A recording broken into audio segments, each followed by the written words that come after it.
disediakan sama sebentar lagi ada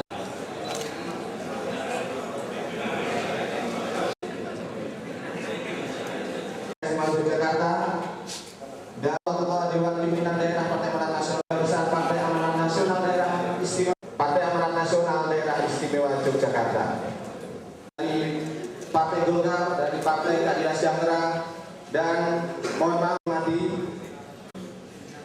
Terlebih dahulu marilah bersama-sama dari Gunung Kidul.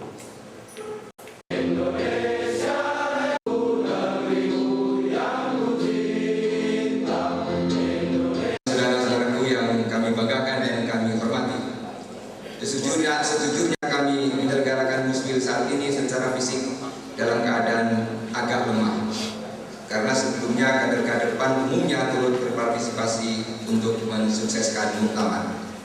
Namun karena secara batiniah kami sedang berbahagia, segala perasaan yang terasa kurang telah sirna, sehingga tidak menjadi penghambat kerja-kerja teknis menyiapkan Musbil pada siang hari ini.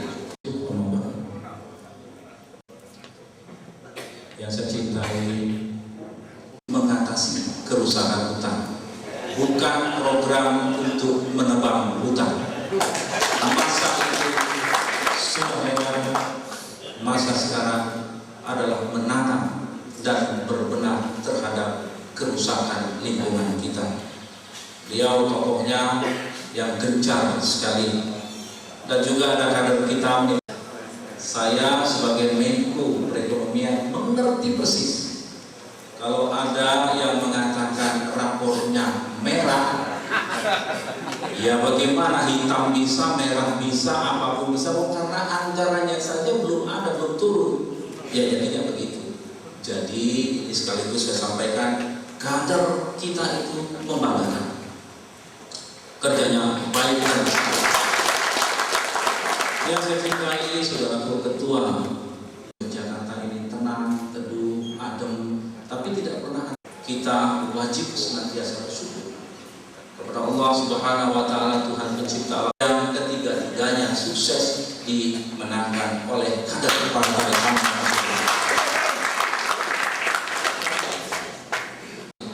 dan memasuki usia 12 tahun Partai Amanat Nasional pada tanggal 2 memantapkan di dalam kongres kita di Bandung 3 agenda penting, dan salah satu yang harus kita perjuangkan tidak mendekati pemilu mulai dari kemarin dan sekarang ini adalah sukses Partai Amanat Nasional untuk double digit pada pemilu 2024. Maka musyawarah wilayah ketiga ini menjadi sangat penting, tidak hanya sekedar memilih ketuanya saja, walaupun itu juga sangat penting.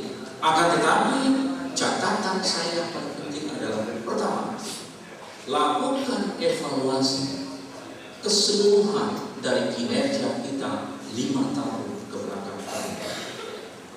Setelah kita melihat, kita evaluasi, maka kita bisa merumuskan apa yang kurang baik, kita perbaiki. Berjuang keras untuk memenangkan pilkada. Apakah kader kita yang kita usung, ataukah salah satu putra terbaik lain dari partai lain? Ketika kita bersama-sama, di mana dimungkinkan adanya semacam satu ikatan koalisi di parlemen itu, tidak mungkin efektif sebuah pemerintahan tanpa didukung oleh parlemen yang solid. Dalam konteks multi partai yang seperti ini, sah-sah saja ada pemikiran-pemikiran untuk menyederhanakan partai politik. Sah, karena kita menginginkan adanya efektivitas di dalam parlemen. Boleh saja, walaupun juga tidak dilarang multi partai yang cukup banyak seperti saat ini juga. Pernah 10, saat ini 7. Sah-sah saja. Pemikiran-pemikiran tersebut sejatinya tidak boleh berhenti sampai di situ. Penyederhanaan partai politik memerlukan atau melahirkan sejumlah konsekuensi, apalagi ketika kita menetapkan PI atau threshold yang semakin kita perketat ke depan. Saya ingin menyampaikan ini agar kader Partai Amanat Nasional memahami, tanpa memberikan solusi, seakan-akan penyederhanaan partai politik tidak memberikan solusi terhadap bagaimana suara-suara rakyat yang akan terkurang. Padahal mereka patut kita dengar, kita agregasi, kita ekspresikan, dan kita sampaikan di dalam parlemen sebagai sebuah kehendak dari rakyat. Itulah kemudian Partai Amanat Nasional berikan suatu wacana pemikiran. Mari kita pikirkan, kalau PT-nya kawan-kawan menghitung 5% atau 4%, maka akan ada 30 juta lebih suara rakyat yang akan hilang, tidak terakomodir. Oleh sebab itu, pemikiran Partai Amanat Nasional adalah bukan pemikiran pragmatis, akan tetapi sebuah pemikiran konseptual mencoba mencari solusi terhadap penyederhanaan yang melahirkan beberapa konsekuensi. Bisa berkembang, dan ini harus menjadi pemikiran kita semua untuk mencari bagaimana kemudian gagasan ini kita kembangkan. Esensi dari pemikiran itu adalah pemecahan terhadap suara-suara rakyat yang berpotensi untuk hilang. Di situ kita melihatnya, jangan dilihat dalam konteks pragmatis yang lain. Karena tidak demikian Partai Amanat Nasional berpikirnya. Karena kita meyakini demokrasi memang, dan saya tidak termasuk yang tidak setuju kalau demokrasi dikatakan sebagai alat saja. Demokrasi adalah sistem nilai, demokrasi is value, dan kita harus meyakini itu. Oleh sebab itu, demokrasi kalau menjadi sistem nilai, dia harus mampu mengantarkan bangsa ini mencapai kesejahteraannya melalui demokrasi. Kalau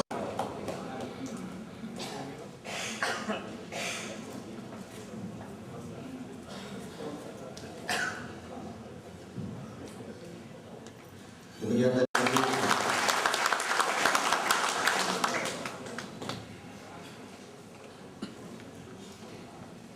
Assalamualaikum warahmatullahi wabarakatuh. Ini selain Pak Wali Kota, tentu tinggal 23 hari lagi. Mari kita niatkan sebagai hamba Allah untuk menyongsong tahun agung kita itu. Di bulan Ramadan nanti kita jadikan bulan muhasabah. Kata Pak Hatta tadi itu untuk melakukan evaluasi perjalanan partai kita dan juga kehidupan kita pribadi masing-masing ini. Sejauh ini apakah sudah bagus atau baru setengah bagus atau baru lumayan atau mungkin malah di bawah lumayan. Yang di DI, karena memang DI ini kan lumayan, jadi apa di atas lumayan, sehingga Pak Hatta walaupun mungkin kesibukannya macam-macam, ini kan hari Minggu daripada kos lebih baik ke sini. Itu saya nggak tahu kenapa dikasih nilai segala ya. Kalau dia terus kasih nilai, saya kasih nilai Pak Kultur nanti ya. Kalau Kultur juga mungkin bagaimana gitu ya. Ayo segera kelar, karena yang jelas alhamdulillah saudara-saudaraku, yang Pak Menko alhamdulillah so far so good, Menko so far so good, Menkumham juga so far so good, dan ini menjadi contoh kita semua supaya kita bisa terbangun bersama-sama. Dan sedikit tadi sambil makan cepat, topik nanti itu diturunkan dan dipelajari bersama. Waktu saya gubernur negara Bung ini, beliau mengumpulkan, dan kemudian karena beberapa pertimbangan, karena Yuswo barangkali ya, beliau sedikit itu dari saya sedikit. Jadi mungkin rekomendasinya itu beliau nanti tentu kita karyakan untuk sesuatu yang lebih dibutuhkan.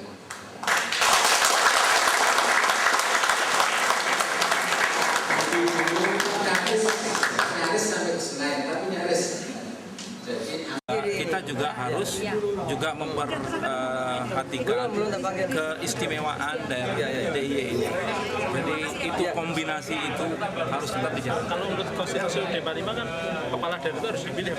Iya. Nah, berarti pemerintahan juga harus pemilihan. Makanya tapi keistimewaannya itu juga harus menjadi satu pertimbangan karena di dalam Undang-Undang Dasar 45 juga ada pasal yang mengatakan tentang keistimewaan itu.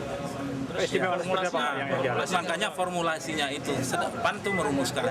Saya kira apa yang diajukan oleh pemerintah itu juga ada juga di dalamnya pemikiran-pemikiran dari PAN sebagainya. Kalau pemerintah kan konsepnya dipdagri yang mana pemilihan. Ada lembaga parade dan pemilihan. Sama itu seperti itu juga nanti. Diperpanjang dulu sambil mendengarkan masukan-masukan. Peringkat 8 nomor urut 6 nama Agung Danata, jumlah suara 103452. Peringkat 10 nomor urut 17 Fatah Bibisono. Peringkat 11 nomor urut 23 M. Budil Jubir, jumlah suara 931. Peringkat 12 nomor urut 12, peringkat 16 nomor urut 39 Jamroni, jumlah suara 4 Dahlan Rais, 5 Haidar Nasir, 6 kami oleh seluruh anggota panitia pemilihan dan saksi-saksi. Pertama Profesor Dr. Tim Syamsuddin, kedua Dr. Andes Muhammad Haji Muhammad Muqtas LCMA Dahlan Rais M.Hum, kelima Dr. Haidar Nasir LSM Berpil Zubir, 12 Profesor Dr. Bambang Sudibyo. Menurut ketentuan pasal memilih dan menetapkan anggota pilihnya 13 orang yang telah disampaikan nama-namanya tadi. Pertama, Abdul Haji Muhammad Muqtas.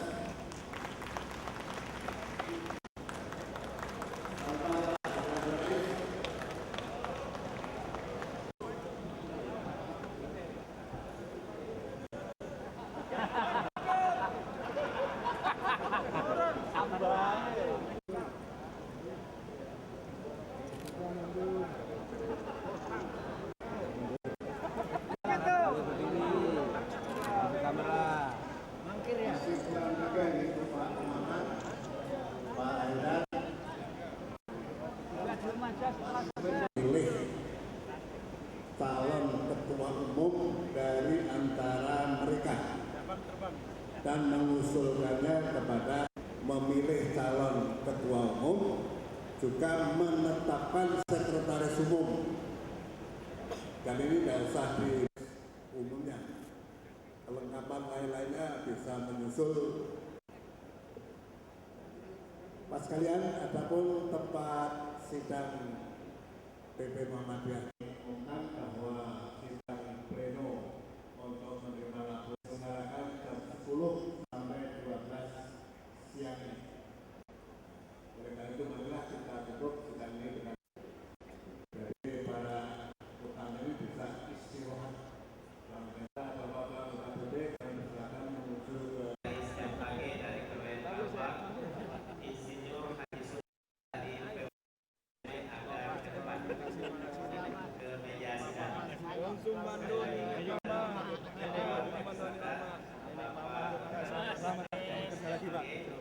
Nomor urut 23 M. Budil Jubir, jumlah suara 931. Peringkat 12 nomor urut 4 Dahlan Rais, 5. Menurut Abdul Haji Muhammad Muqtas,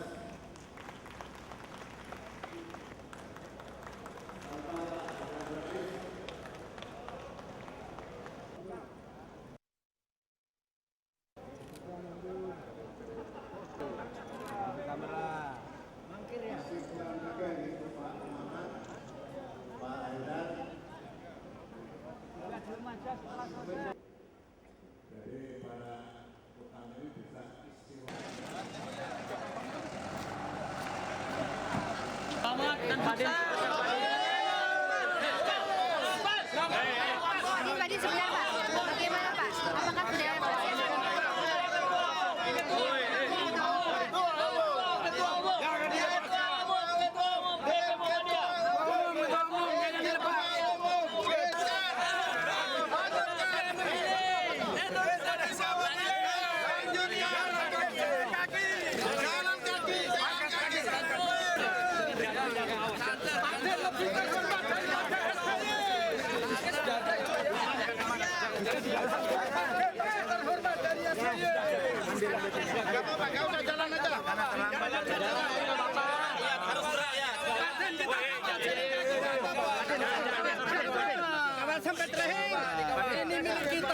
Ketua umum yang berhak ini adalah sebetulnya yang memiliki suara terbanyak, Bapak. Jadi sebetulnya sudah jelas, begitu kan? Nanti kita lihat aja. Tapi seharusnya berhak yang dong jelas karena begini, Muhammadiyah tidak berebut kekuasaan. Oke. Kami dari yang 13 ini tidak akan berebut kekuasaan. Tetapi karena mewakili suara Muktamirin tentunya ini akan kompak untuk memilih satu yang sesuai. Kita lihat saja. Muktamirun ya, karena suara Muktamirun sudah jelas ya suara terbanyak.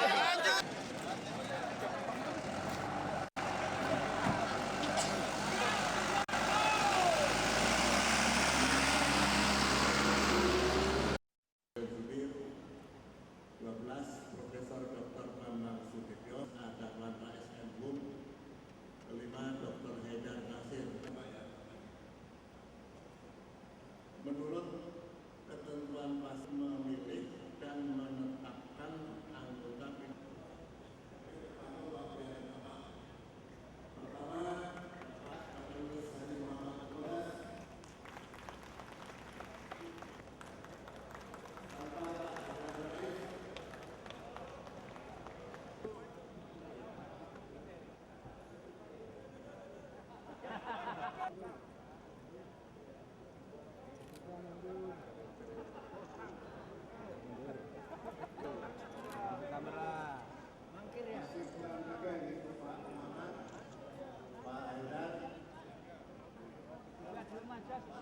memilih calon ketua umum dari umumnya.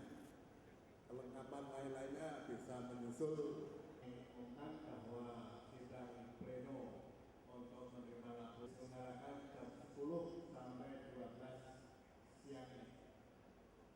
Oleh karena itu marilah kita tutup sidang ini dengan jadi para utama ini bisa istirahat.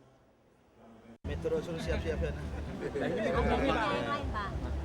Setelah adanya tesis Huntington tentang The Clash of Civilization, benturan antar peradaban, dan semua dunia semacam terbelalak, menimbulkan pro kontra dan bahkan menimbulkan satu gerakan baru di dunia, yaitu gerakan dialog dan kerjasama.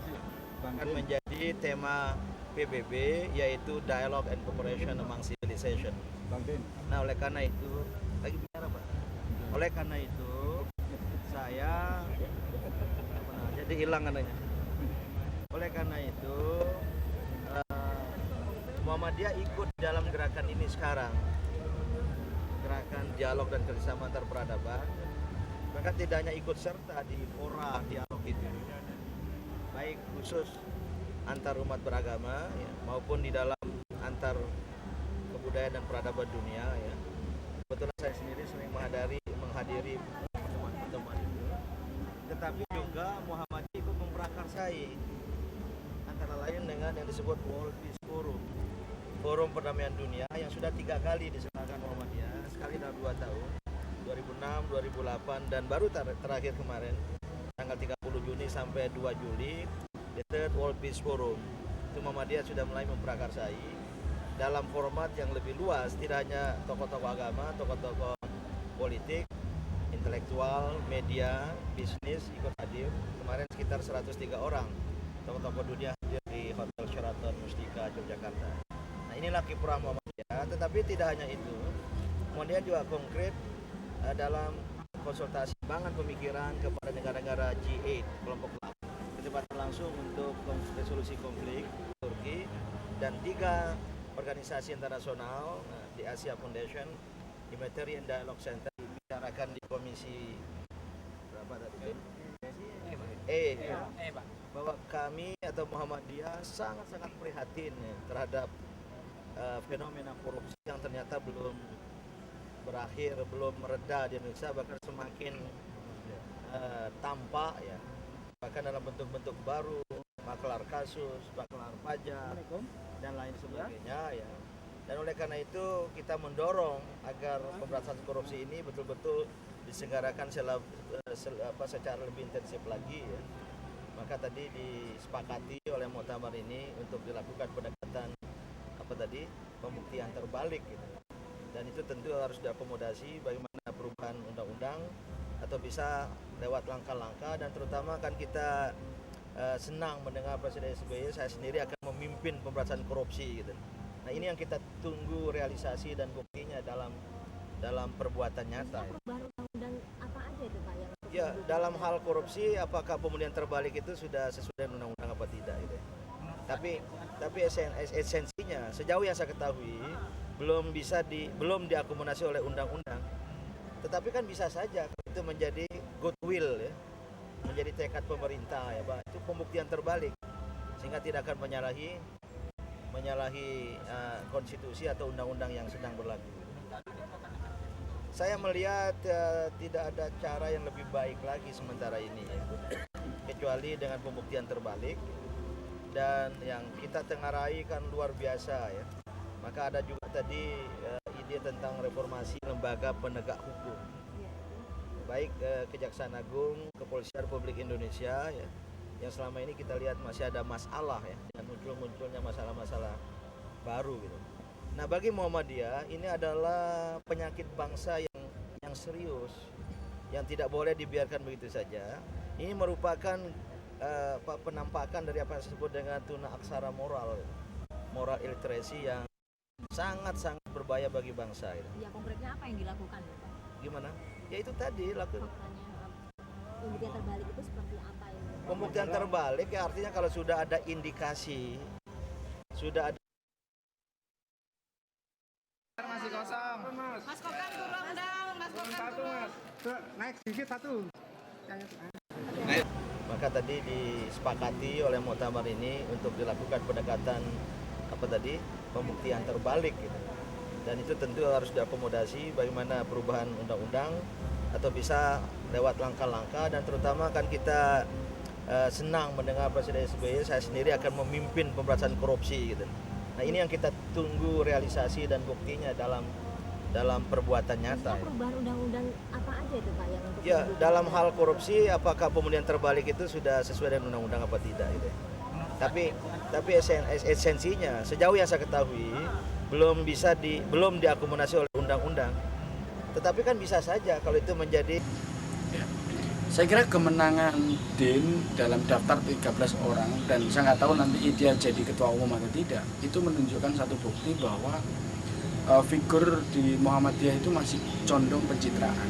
Harusnya ada lompatan-lompatan baru yang bisa mengevaluasi dan mengoreksi, tapi sekaligus menjadi bahan di dalam melihat visi ke depan Muhammadiyah untuk bisa menjadi gerakan kultural, gerakan sosial untuk mengawal proses-proses demokrasi dengan lini pada civil society. Karena kalau pola yang dikembangkan oleh DIN masa lalu dikembangkan lagi di kemudian hari, itu tidak menguntungkan Muhammadiyah. Artinya DIN apakah nantinya ke-13 orang yang terpilih di dalam pemilihan kemarin itu akan menggunakan cara voting atau musyawarah di dalam menentukan ketua umum PP Muhammadiyah 2010-2015. Memang tidak ada aturan yang melarang digunakannya voting, tetapi biasanya ini dijadikan sebagai alat terakhir kalau musyawarah tidak berhasil memutuskan. Lakukan sebab hasil dari muktamar sudah jelas yang diinginkan oleh para muktamirin ya, dengan memilih Pak DIN dengan suara teratas, dan bedanya juga cukup jauh. Dengan yang nomor 2 saja ada sekitar hampir 300-an ya, dan dengan orang-orang lain yang juga mempunyai keinginan untuk menjadi ketua umum itu jaraknya hampir 500-an. Jadi dengan itu saya kira ke-13 orang itu sudah paham bahwa yang diinginkan oleh para muktamirin adalah Pak DIN untuk menjabat sebagai ketua umum. Yang kedua, ini kan hanya memilih 1 orang dari 13 13 dan yang menentukan adalah 13 orang itu. Jadi saya kira bapak-bapak yang terpilih 13 itu akan menggunakan cara-cara musyawarah untuk menentukan siapa yang bakal dipilih menjadi ketua umum. Sebab kalau nanti cara-cara voting yang dilakukan, saya khawatir bahwa ini akan menunjukkan kepada publik bahwa Muhammadiyah kurang percaya terhadap cara musyawarah, atau bahkan lebih dari itu bisa ditafsirkan banyak orang, jangan-jangan masih ada orang yang belum rela dan belum ikhlas menerima hasil itu karena semata-mata Pak Din memperoleh suara terbanyak. Jadi mudah-mudahan kekhawatiran itu tidak ada. Dan saya kira kawan-kawan wartawan juga tahu bahwa berita-berita itu masih bersifat humor ya. Tapi sebagai antisipasi saya kira tidak apa-apa. Kita himbau kepada 13 orang yang terpilih itu, mereka adalah orang-orang yang paham dengan budaya dan kultur Muhammadiyah, dan saya kira mereka tidak akan terpengaruh oleh desakan-desakan atau ide-ide yang tidak produktif dan kurang bermanfaat bagi Muhammadiyah yang datang dari luar atau yang datang dari kalangan Muhammadiyah sendiri yang kebetulan tidak mengikuti proses pemilihan. Kira-kira kenapa kok sampai muncul bawahan politik? Apakah memang ada beberapa pihak yang beberapa suara yang mengatakan bahwa selama ini begini, kemarin itu yang mempunyai aspirasi untuk menjadi ketua umum kan ada beberapa orang, antara lain Pak Din Samsudin sendiri, kemudian Pak Yunahar dan juga Pak Haidar Nasir, dan bahkan juga teman-teman wartawan tahu bahwa ada berita-berita tokoh-tokoh tertentu mendukung calon-calon tertentu dan sebagainya. Kalau orang masih mempersoalkan, wah masa Muhammadiyah itu terlalu berpolitik. Ini kan pemilihan 13 bahkan ke 39 kemarin juga sangat berpolitik toh gitu. Jadi ke dalam sendiri Muhammad berpolitik. Yang kedua, Muhammadiyah itu kepemimpinannya sifatnya kolegial. Kita tahu bahwa muktamar itu tidak menentukan ketua umum, tetapi menentukan ke-13 orang itu. 13 orang itulah yang menentukan ketua umum. Ya. Jadi sifat kepemimpinannya adalah kolegial. Namun begitu, mestinya ada satu perasaan bersama bahwa jarak yang jauh, ya, perbedaan yang cukup jauh 300, 400, bahkan 500 ya, antara Pak Din dengan orang-orang yang terpilih dalam 13 itu, saya kira merupakan isyarat kuat dari muktamirin yang jumlahnya 2.300-an yang menggunakan hak pilih itu untuk mendukung Pak Din sebagai ketua umum. Nah, kalau perihal dikesankan Pak Din terlalu keluar, saya kira juga enggak. Saya sebagai ketua lembaga hikmah seringkali mengikuti kegiatan Pak Din di daerah-daerah yang berkaitan dengan Muhammadiyah, dan saya kira dibandingkan ke-13 pengurus yang lain kemarin itu, frekuensi Pak Din untuk ke daerah-daerah Muhammadiyah, apakah itu menjadi apakah itu dalam rangka tablek atau meresmikan amal usaha Muhammadiyah, saya kira lebih banyak dibandingkan orang-orang 13 yang lain. Dan toh Pak Din juga masih mempunyai waktu untuk mempromosikan kegiatan Muhammadiyah di dunia luar gitu. Dan kalau misalnya ada benarnya, ya saya kira tidak apa-apa nanti pada periode kedua ini diperbaiki. Toh ada beberapa orang baru ya di dalam susunan 13 pimpinan Muhammadiyah itu. Saya kira mereka juga bisa mengcover ya, kelemahan-kelemahan atau kekurangan-kekurangan yang ada pada periode kemarin. Pak Din yang menyebutkan voting, apakah mungkin Pak Din tidak meraup suara banyak? Dari 13 orang yang memilih itu dengan mudah Pak Din bisa memperoleh dukungan 7 orang. Ya, itu dengan mudah. Apalagi nanti kalau ditambah dengan Pak Malik Fajar bisa 8. Apalagi kalau ditambah dengan Pak Yunahar. Pak Yunahar itu mendukung Pak Din atau tidak mendukung Pak Din kan posisinya sama yang akan diperoleh. Kalau mendukung Pak Din kan mungkin pada periode depan Pak Din juga bisa mendorong payung nahar untuk jadi misalnya gitu. Jadi tapi saya nggak yakin itu semua. Saya tidak percaya itu semua. Saya kira ke-13 orang itu dengan arif dan bijaksana akan memutuskan ketua umum PP Muhammadiyah mendatang itu berdasarkan musyawarah. Pak, ya 5, 1, 2 atau 3 atau 10 ya mungkin voting bisa digunakan karena tidak jelas sebetulnya apa yang diinginkan, tidak begitu tegas apa yang diinginkan oleh para mutamimin. Tetapi kalau perbedaannya 300-an, 400-an dengan nomor 2 saja kan hampir 300-an bedanya itu artinya apa? 300 triliun tidak sedikit dari 2.300 orang. Bahkan sementara yang nomor 2 itu kan tidak mempunyai keinginan untuk menjadi ketua umum, begitu juga yang nomor 3 ya. Nah kemudian yang nomor 4 Pak Haidar Nasir misalnya ya, memang ada keinginan untuk menjadi ketua umum, tapi itu jaraknya itu hampir 500-an. Nah, dengan perbedaan dukungan yang sebanyak itu, masa sih kita semua tidak membaca isyarat ya, siapa sebetulnya yang diinginkan oleh para mutamimin untuk menjadi ketua umum. Jadi saya kira mereka akan menggunakan musyawarah ya. Bahkan mungkin saya kira mereka akan secara aklamasi, baik itu Pak Dahlan Rais, Pak Budwil atau Pak Yunahar atau Pak Haidar sekalipun ya. Ini kan rumor-rumor ini kan hanya akan memang ada wartawan juga yang katanya akan ada voting di dalam cara mengundi Muhammadiyah ini. Saya kira cara-cara voting seperti itu tidak akan dilakukan karena kan hanya 13 orang yang memilih dan yang dipilih adalah 1 gitu. Jadi relatif musyawarah itu relatif akan bisa dilakukan dengan mudah dan akan menimbulkan kesan yang jauh lebih positif daripada cara-cara voting di 13. Bahkan dulu pernah musyawarah itu menghasilkan ketua umum yang bukan dari 13. Karena yang dari 13 ini tidak satu pun bersedia menjadi ketua umum. Menjadi ketua umum itu berat, itu harus dedikasi ya, dan punya energi yang prima, dan juga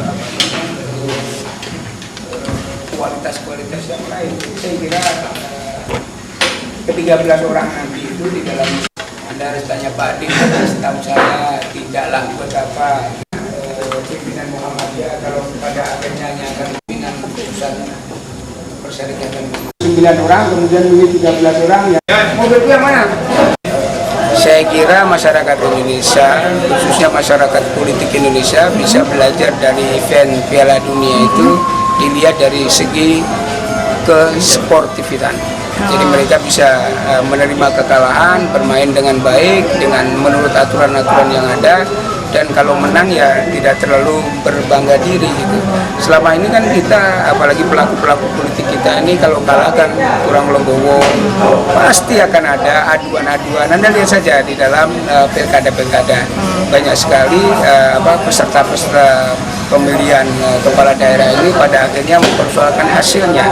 Nah di sini dengan Piala Dunia yang dilihat oleh semua orang kan hampir-hampir tidak ada protes-protes, ada lah keberatan-keberatan itu ya, bahkan ada isu juga akan ditanding pulangkan satu partai ya tertentu, tapi sebagian besar kan tidak, mereka dengan senang hati memperoleh kemenangan dan menerima kekalahan. Inilah saya kira pelajaran penting yang bisa dipakai, bisa dipetik oleh para pelaku politik kita dan partai-partai politik. Oke, satu lagi Pak, nanti kepemimpinan Pak Din ini kan akan melewati pemilu 2014 begitu. Apa sih yang harus, prinsip apa yang harus beliau pegang gitu menurut Bapak? Saya kira seperti yang dikatakan oleh Pak Din, prinsip politik Muhammadiyah itu adalah amar ma'ruf nahi munkar. Jadi mengoreksi yang salah dan mendukung yang benar. Jadi tidak bisa diharapkan misalnya Muhammadiyah itu sepanjang masa mendukung pemerintah, mendukung partai politik tertentu atau mengkritik dan menjadi oposan. Muhammadiyah akan melihat apakah kebijakan-kebijakan tertentu itu sesuai dengan yang diyakini Muhammadiyah atau tidak, sesuai dengan yang diinginkan oleh masyarakat atau tidak. Kalau kebijakan itu baik dan benar, saya kira, bukan saya kira, yakin saya Muhammadiyah akan mendukung. Jadi partai-partai politik yang sekarang ini memperebutkan pemilu 2014 itu ya bikin saja kebijakan dan perilaku politik yang baik dan benar sehingga bisa menarik Muhammadiyah untuk memberikan dukungan. Oke ya. Terima kasih Pak.